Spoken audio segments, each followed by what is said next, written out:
paz do Senhor, meus queridos irmãos. Eu tô aqui hoje para trazer o relato sobre um sonho que o Senhor me deu na madrugada do dia 17/8 de 2023. Um sonho que o Senhor me deu nessa data e 7 dias depois, dentro do mesmo contexto, ele trouxe uma complementação da revelação que o Senhor me apresentou e que se trata do arrebatamento. Já fazia alguns dias que eu vinha conversando com o Senhor naquele tempo, estudando a Bíblia, tentando compreender sobre o arrebatamento, porque é um tema complexo. Quando vamos para a área teológica especificamente, existem várias linhas de interpretação daquilo que a palavra do Senhor nos traz. Tem linha pré-tribulacionista, pós-tribulacionista, o arrebatamento é antes da tribulação, após a tribulação, a igreja vai passar pela tribulação ou vai ser arrebatada antes, vai ser arrebatada depois. E diante de todas essas linhas, eu orei ao Senhor e pedi para que Ele me mostrasse a verdade dele. Aquilo como seria, porque uma coisa é aquilo que o homem traz, outra coisa é aquilo que o Senhor nos revela. E o Senhor me trouxe um sonho no dia 17/8 de 2023, na madrugada, né?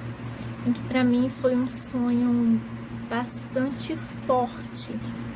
Nesse sonho eu vou relatá-lo e no decorrer do relato eu vou colocar na legenda, no vídeo, algumas passagens bíblicas que estariam relacionadas àquilo que o Senhor me mostrou nesse sonho, tá? Neste sonho, eu estava inicialmente dentro de um carro com uma pessoa da minha família e estávamos conversando. Eu estava falando para ela, inclusive apresentando a ela um travesseirinho de cervical, porque no dia anterior eu tinha comprado um colchão para mim. E foi bem interessante que o Senhor colocou isso dentro daquilo que já tinha, do que seria uma rotina. Nesses dois sonhos, o Senhor me apresentou e deixou muito claro para mim que o arrebatamento seria quando menos esperássemos.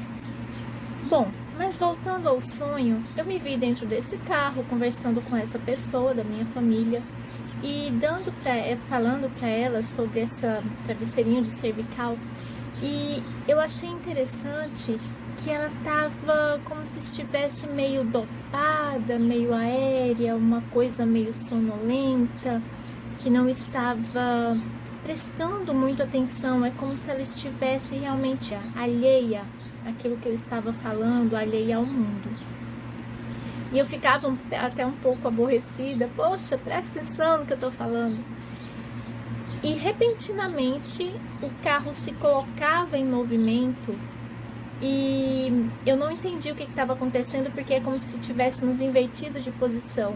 Antes eu estava no banco do motorista e repentinamente eu me vi no banco do passageiro e estávamos andando em alta velocidade na BR-101 aqui da cidade de Natal, que é onde eu resido. Bem na altura de quem conhece aqui a área, nessa região entre Neópolis e Emaús, tá? Foi muito específico. E estávamos indo no sentido Parnamirim. E a impressão que me deu é que estávamos indo na contramão.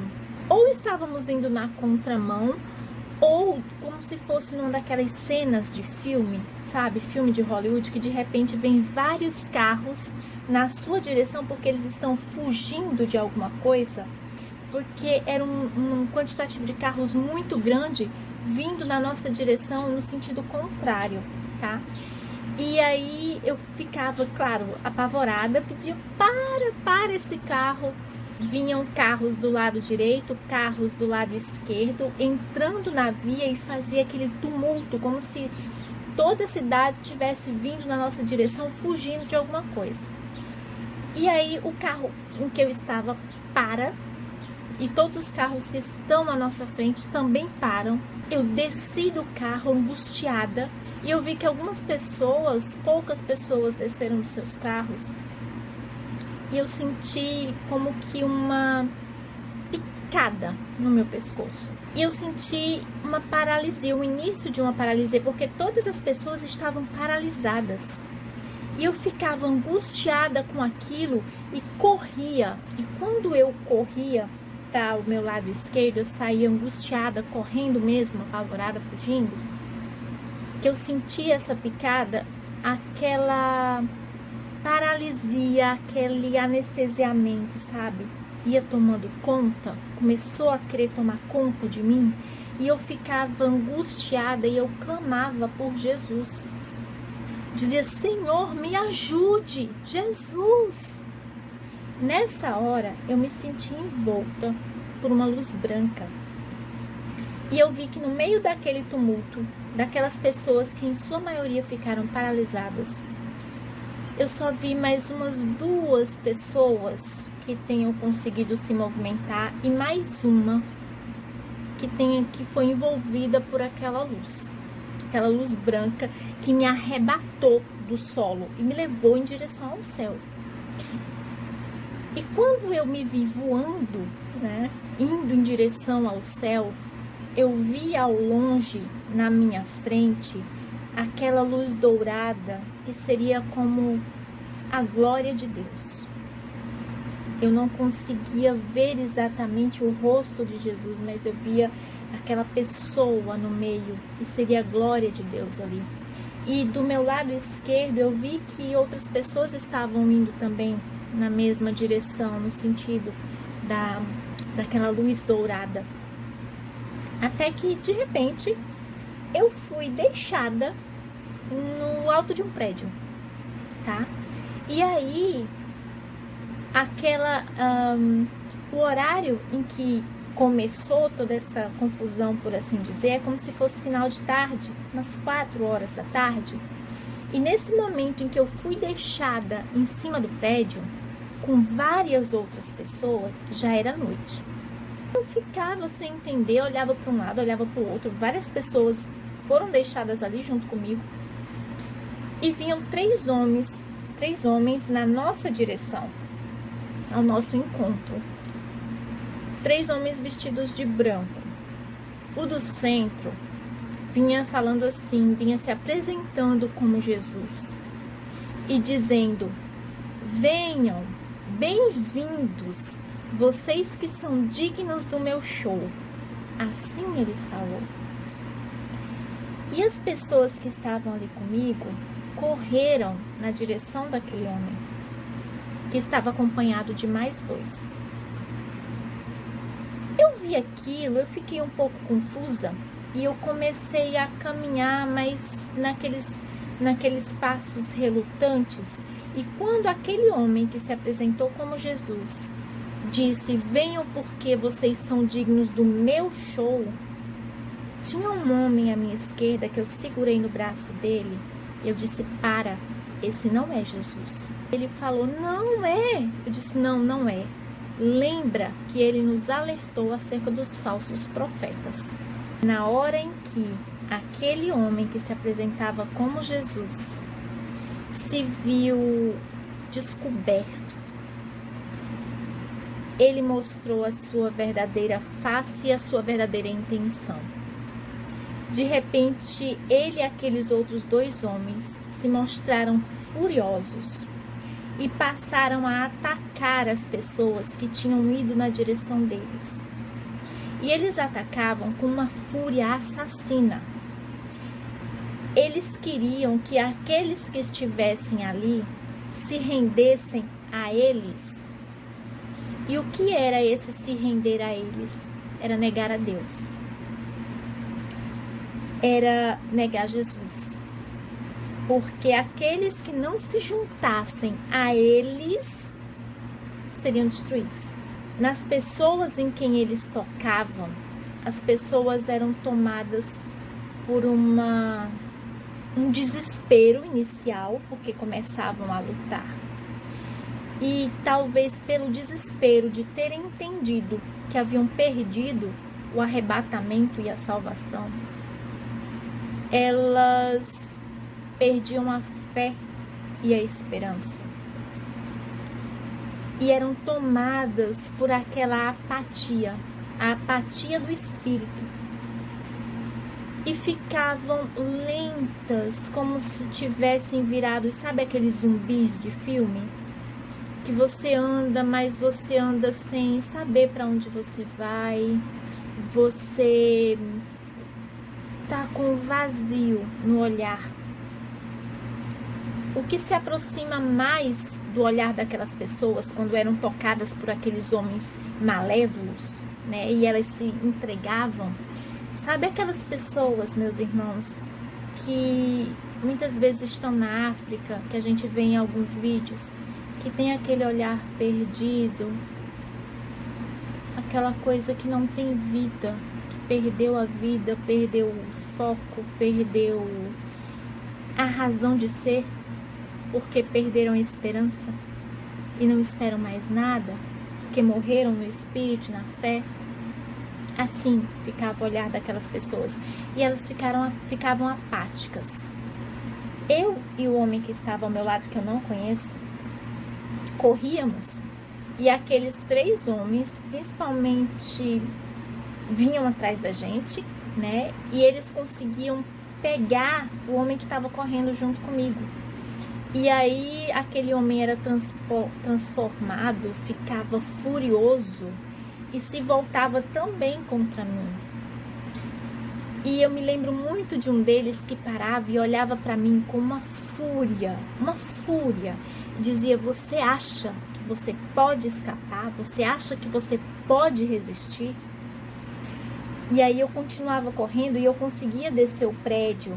E quando eu chegava no chão, né, no térreo, eu corria para a rua e tinha algumas outras pessoas ali correndo, muito poucas, porque a cidade inteira estava tomada por aquilo.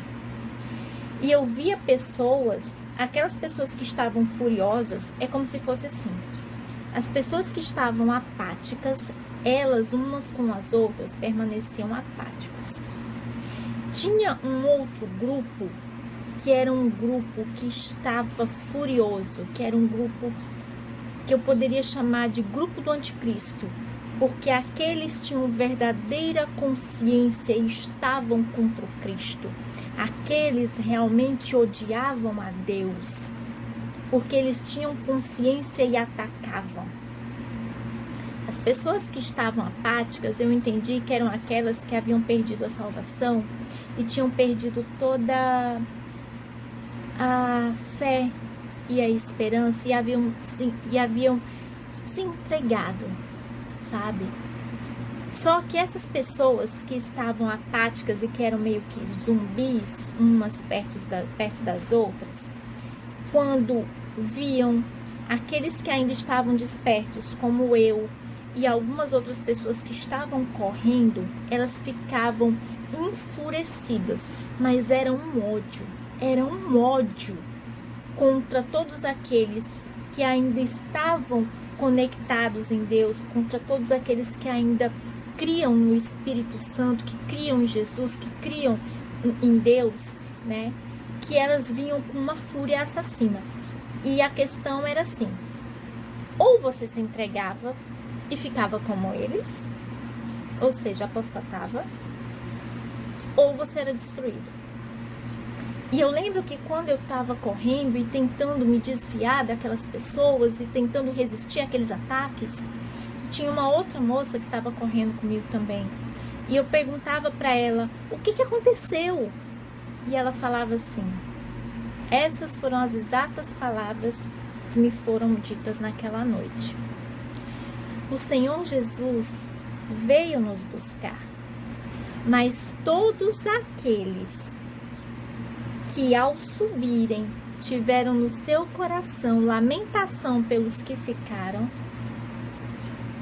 também foram deixados para trás para ficarem, para permanecerem com aqueles por quem tanto lamentaram. E realmente, quando eu estava subindo, quando eu fui elevada aos céus por aquela luz branca que me tomou, eu estava indo na direção de Jesus, mas eu não conseguia sentir a alegria genuína de pensar só no Cristo. Eu ficava assim, gente, então realmente o arrebatamento vai acontecer, está acontecendo ou acontece, né? O arrebatamento é como está na Bíblia. Poxa, Jesus chegou, glória a Deus, mas minha família ficou. Jesus chegou, mas e o meu pai? Jesus chegou, mas e a minha cunhada? Percebem? E aí por isso eu fiquei. Por isso eu fui deixada. Porque o meu coração não estava totalmente entregue a Jesus. Porque no meu coração a lamentação pelos que ficaram era maior do que a alegria pela chegada de nosso Senhor. E aí eu lembro que eu corri mais um pouco no sonho, até que eu cheguei num ponto que é como se fosse uma escadaria que dava numa praça, e a praça estava tomada por pessoas, e um grupo veio me atacar, até que chegou um rapaz para me ajudar e tentar me tirar dali, e eu acordei. E eu acordei pensando, Senhor, eu vou ficar. Senhor, o que foi que aconteceu? Jesus, eu vou ficar. E aí passou mais, né, aquele primeiro momento de choque, eu me coloquei em oração e consegui compreender o aviso do Senhor. Se vocês procurarem na internet, vocês vão ver que várias pessoas estão tendo sonhos no mesmo sentido do arrebatamento. O arrebatamento será algo real. A Bíblia é verdadeira, não? Porque quando eu conversava com Jesus, eu converso, claro, mas sobre o arrebatamento eu perguntava, Senhor, mas a gente vai subir de corpo e de carne, mas não faz sentido. O que eu vou fazer com o corpo lá no céu, Jesus? Eu acho que isso é uma alegoria. Isso deve ser uma representação de alguma coisa. Senhor, vai ser realmente ao pé da letra, como está na Bíblia? Senhor, se eu estiver errada, me mostra, porque eu não consigo acreditar no arrebatamento do modo como está na Bíblia, ao pé da letra. Vai ser ipsis literis do jeito que está aqui.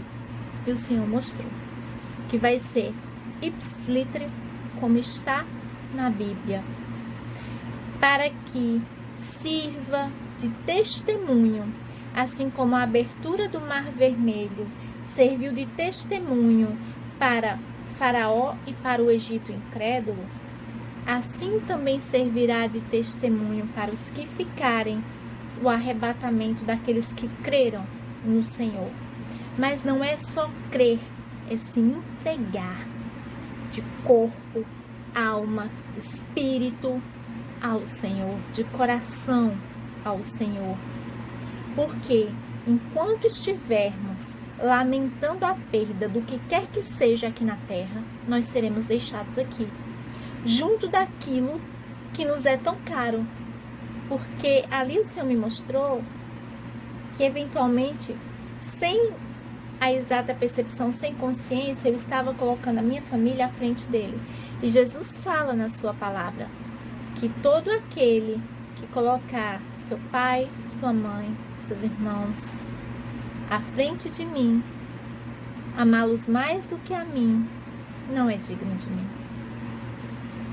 E ali o Senhor me mostrou o ponto que eu precisava trabalhar, né? E foi muito interessante. E eu lembro, eu deixei esse relato também no Instagram e algumas pessoas até comentaram, né, que estão tendo sonhos parecidos com esse, no mesmo sentido em que o Senhor mostra alguma coisa que precisamos estar trabalhando. Então aqui, meus irmãos, eu deixo para vocês esse relato, não? Vamos ter o arrebatamento, sim. Vai ser antes da tribulação? vai ser depois da tribulação, isso o Senhor não me mostrou, tá? O que ele me mostrou é: vamos ter o arrebatamento como está na Bíblia, para que sirva de testemunho para todos aqueles que ficaram. E aqueles que ficaram sabiam que houve o arrebatamento. Não vai ter essa questão de arrebatamento secreto que algumas pessoas, algumas linhas teológicas defendem. Não foi isso que o Senhor me mostrou. O Senhor me mostrou que todos sabiam do arrebatamento. E que daqueles que sabiam do arrebatamento, que ficaram na terra, nós temos 3 grupos. Temos o grupo do anticristo, que estão junto com o anticristo e ficarão junto do anticristo porque escolheram, porque o sentimento daquelas pessoas, o ódio que elas tinham no olhar contra o Criador, o ódio que elas tinham contra Deus e contra Jesus, era uma coisa assim que, se elas pudessem pegar o próprio Deus e rasgar com as próprias unhas, elas o fariam. Tamanho era o ódio. Eu nunca vi uma coisa daquela, eu nunca pensei em ver algo assim nos olhos de um ser humano. E a impressão, aquilo que o Senhor me deu de discernimento, é que aquelas pessoas vão escolher estar com o anticristo. Não. Porque é algo assim: o Criador me rejeitou, então eu também o rejeito. E eu vou lutar até o fim contra ele. E aí, como o Senhor coloca o anticristo como um ser, inclusive com poderes não sobrenaturais, eles verão naquele ser com poderes sobrenaturais a chance, sim, de vencer o Criador. Uma luta, claro que é em glória. Eles não vão ganhar. Eles já perderam. Mas eles estão na esperança, porque Satanás também crê. Aliás, ele crê muito mais do que muitos de nós cristãos. E ele é perseverante. Muito, muito perseverante. Então, foi isso que o Senhor me mostrou, do ódio das pessoas. E aí teremos um segundo grupo, o grupo que apostatou, o grupo que desistiu, o grupo que se entregou, o grupo que não teve forças para se manter na fé. Porque na Bíblia, quando lemos principalmente Apocalipse, veremos que lá no final, o Senhor, na sua vinda, na sua segunda vinda, ele levará aqueles que foram fiéis até o fim, que perseveraram, porque aqueles que ficarem depois do arrebatamento, eles precisarão mais do que nunca merecer a salvação. A salvação daqueles que ficarem após o arrebatamento será por merecimento. Se não merecer, se não lutar por ela, não vai ter a salvação, sabe? Eu sei que a salvação é por graça, mas a salvação é por graça até o arrebatamento. Após o arrebatamento, a salvação vai ter que ser merecida, vai ter que ser suada, vai ter que ser lutada. E como é que a gente vai lutar e suar e buscar a salvação ali? Perseverando na fé. O que vai ser extremamente difícil, porque teremos o mundo inteiro contra aqueles que se mantiveram na fé. Porque você vai ter o anticristo e os seus sectários, que o seguem fielmente. Você vai ter os que apostataram em revolta. Quando se trata de tudo aquilo que se liga e que se refere a Deus, eles se transformam em ódio e em revolta. Então vai ser necessário uma força de vontade, uma perseverança, uma fé muito, muito, muito maior. E sem o amparo do Espírito Santo, o que vai tornar ainda mais difícil. Então, meus irmãos, vamos buscar a Deus enquanto podemos. Vamos buscar a Jesus enquanto ainda se lhe pode achar.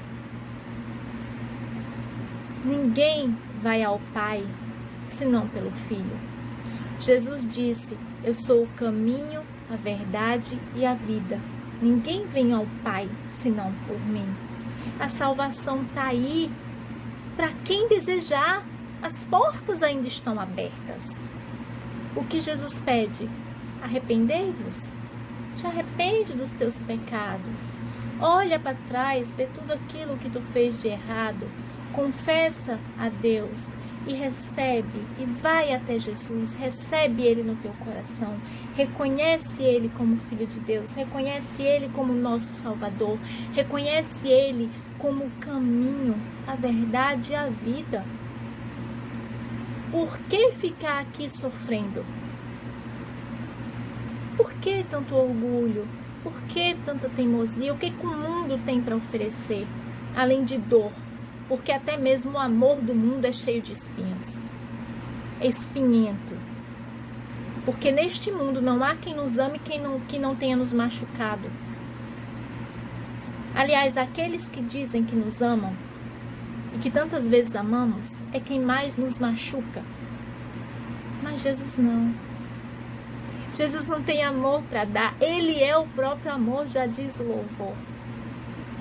Então, por quê? Por que esses corações estão endurecidos? Não. Vamos buscar ao Senhor. Não é religião, não é religiosidade. É Cristo. É o amor do Senhor. É a graça do Senhor. É o estar no Senhor para encontrar finalmente o verdadeiro amor, a paz, a felicidade, a alegria de estar em comunhão com Deus.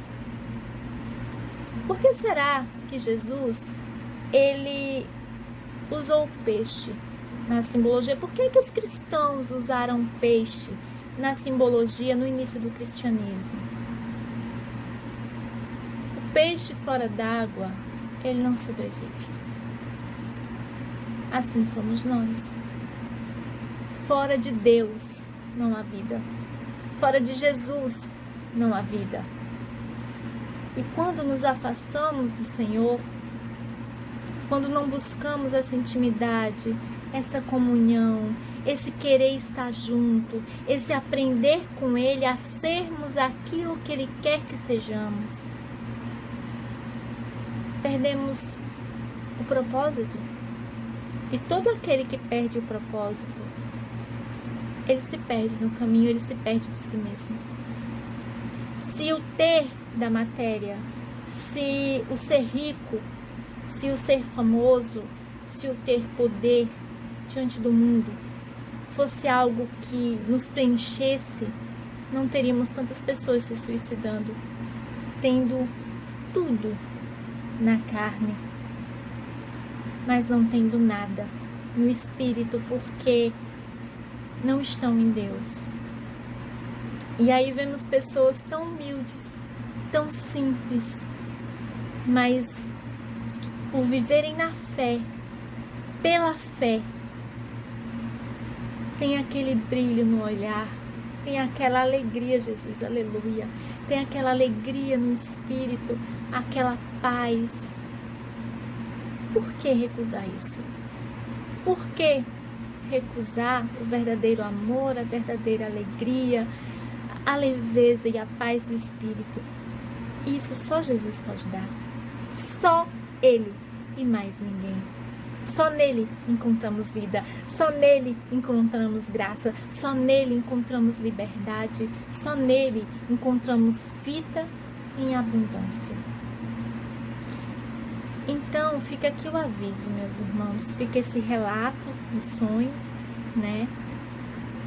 Foi um sonho muito forte para mim, me mostrou um pouco daquilo que eu ainda preciso trabalhar, porque tantas vezes nós somos muito apegados aos nossos familiares e, na verdade, eles são irmãos de caminhada, eles são irmãos de jornada, porque o nosso verdadeiro pai, a nossa verdadeira mãe é Deus, não?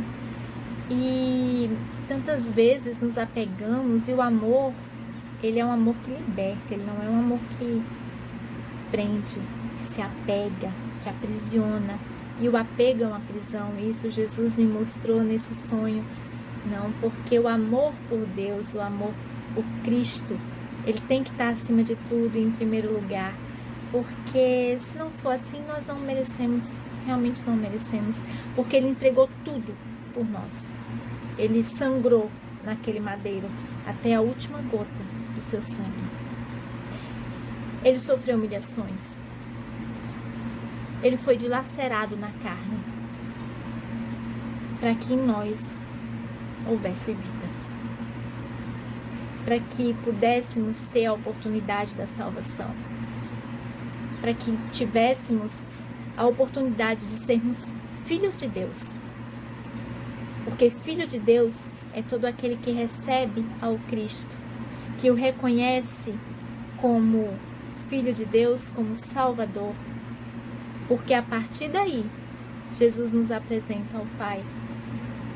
E o Pai nos recebe como filho, porque recebemos a Jesus e a Deus como Pai, como Salvador, como aquele, o único que pode nos salvar, nos redimir, e aceitamos os seus princípios, os seus ensinamentos, os seus mandamentos, e nos colocamos em obediência, porque todo aquele que é filho reconhece a autoridade do Pai. Reconhecemos a autoridade do Senhor sobre a nossa vida, o senhorio do Senhor sobre a nossa vida, e nos colocamos em disposição e abertos a viver essa relação de pai e filho em obediência.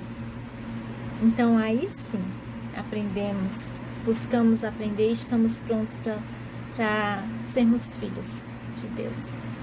Sejamos filhos de Deus, porque o que está por vir não vai ser nada fácil.